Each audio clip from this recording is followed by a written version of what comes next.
All right, so this video is meant to explain to you how to derive an equation out of the elastic collision scenario. So we're going to look at just a typical elastic collision scenario and see how the conservation of kinetic energy will give us an additional equation to help us solve these types of problems. So I'm going to walk through slide 5 in the PowerPoint. So if you need to get to that slide to see kind of what the initial parameters are. Essentially, you have two trains that are moving along, and then one train collides with the other train, and then they keep on moving. They do not stick together. This is an elastic collision.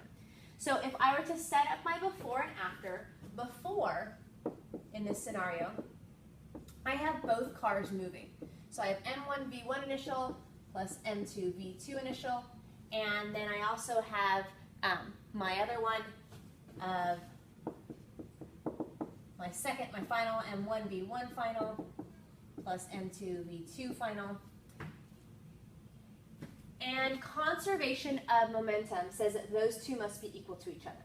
Okay? So that's going to lead me to know that M1 V1 final plus M2 V2 final is equal, oh, I should have just written that.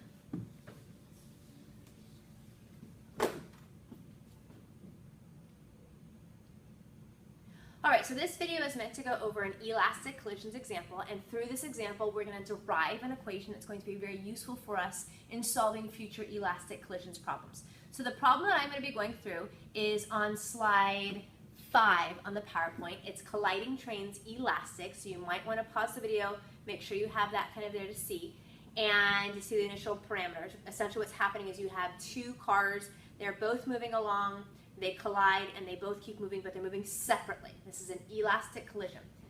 So we know that momentum is conserved, and for conservation of momentum, we know this to be true, that the initial momentum is going to equal the final momentum, and so we're going to get this relationship that says M1 V1 initial plus M2 V2 initial is going to equal M1 V1 final plus M2 V2 final.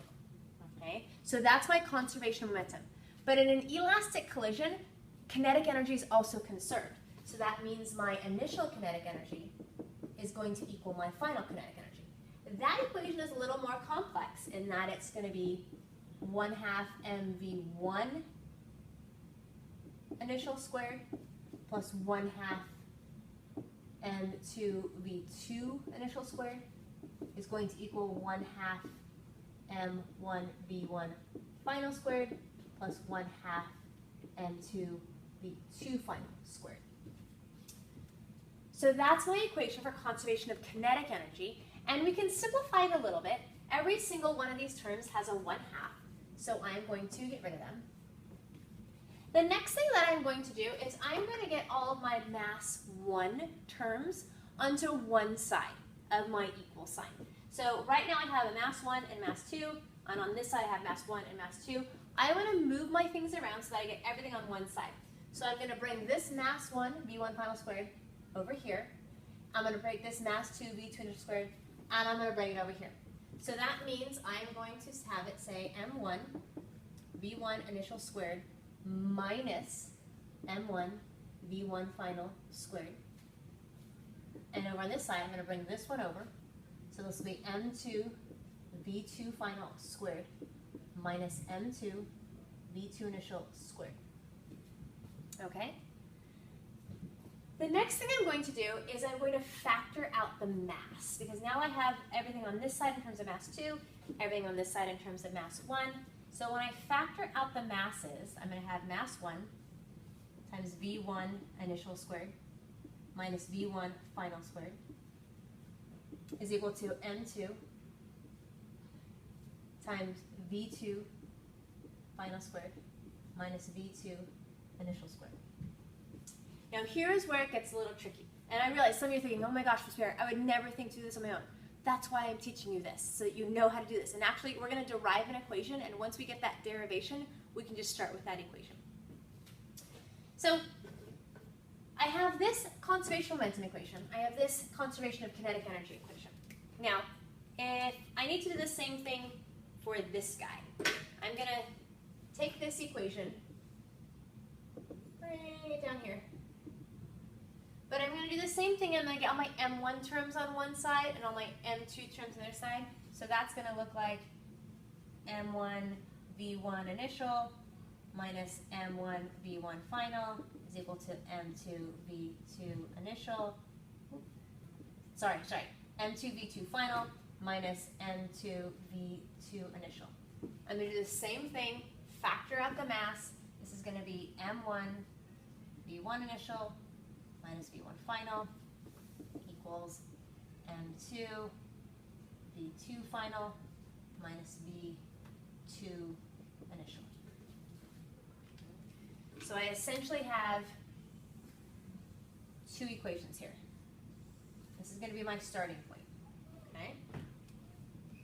So I'm going to take these two equations and I'm going to just bring up another board. Okay. I'm just going to rewrite them here so that I have them.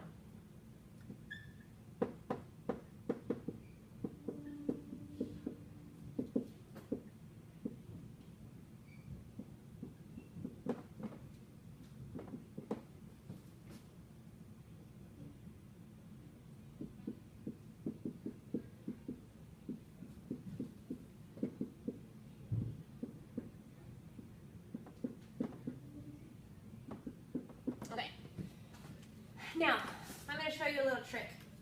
I'm going to erase this. Would you agree that if I had A equals B, that mathematically it would be legal for me to divide both sides by C? Yeah, you can divide both sides by the same thing. But what if I were to tell you that C is also equal to D? If C is also equal to D, then it would still be mathematically legal to divide this side by C and this side by D. And that's what I'm going to do.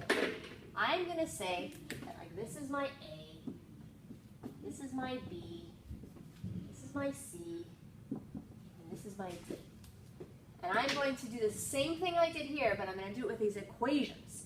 So when I do that, that's going to become, actually I'm going to do it the other way around. I'm going to take this equation and divide them by those ones. So I'm going to take this one and say M1 V1 initial minus V1 final. And over here, I'm going to say M2 V2 final minus V2 initial. And then that allows me to cancel out my M's. Nice. And say, oh, how else can things cancel? Do you know what this is? This is V1 initial squared minus V1 final squared. It's a difference of squares. You learned that back in math. When you learn that difference of squares is, this would just be V1 initial plus V1 final times V1 initial minus V1 final. That's what that difference of squares is. And that's going to be over V1 initial minus V1 final. And then over here, again, difference of squares. Woohoo! Go algebra. V2 final plus V2 initial times V2 final minus V2 initial. Some of you can see where I'm going with this. And it's just absolutely beautiful and amazing in that I have a V2 final minus a V2 initial up here, and that can cancel. And I have a V1 final minus a V1 final here, and then that can cancel. And you're left, what you're left with is beautiful. If I can get this other board. What you're left with is this relationship that for elastic collisions, for all elastic collisions, that V1 initial plus V1 final is equal to V2 initial plus V2 final. That is always true. And we can use that relationship. We don't have to go through this whole derivation. We can just always use this relationship whenever we're solving a problem with an elastic collision. Okay? So let's now go back. You're thinking, oh my gosh, I did all this, and what's the whole point of this? Let's go back to our original scenario, our problem. Remember way back here when this was my initial here? Oh, golly, I erased it. When I said, well, momentum is conserved. So M1 V1 initial plus M2 V2 initial should equal M1 V1 final plus M2 V2 final. And then I have my kinetic energy equation, Well, now instead of having that kinetic energy equation, I can use this relationship that V1 initial plus V1 final is equal to V2 initial plus V2 final, because I know this is true for an elastic collision. So now I can use this and substitute it in, because I don't know what V1 final or V2 final is. I can say here that V1 final is just going to equal V2 initial plus V2 final minus V1 initial. And now you can take this and actually substitute it in right there. We're going to pause there and finish solving this problem in class when you get back to class. But this is the meat of it, and getting this derivation and knowing to use this, okay? So hopefully that will give you enough insight to maybe try some of the homework problems. We'll definitely practice when we get back to class.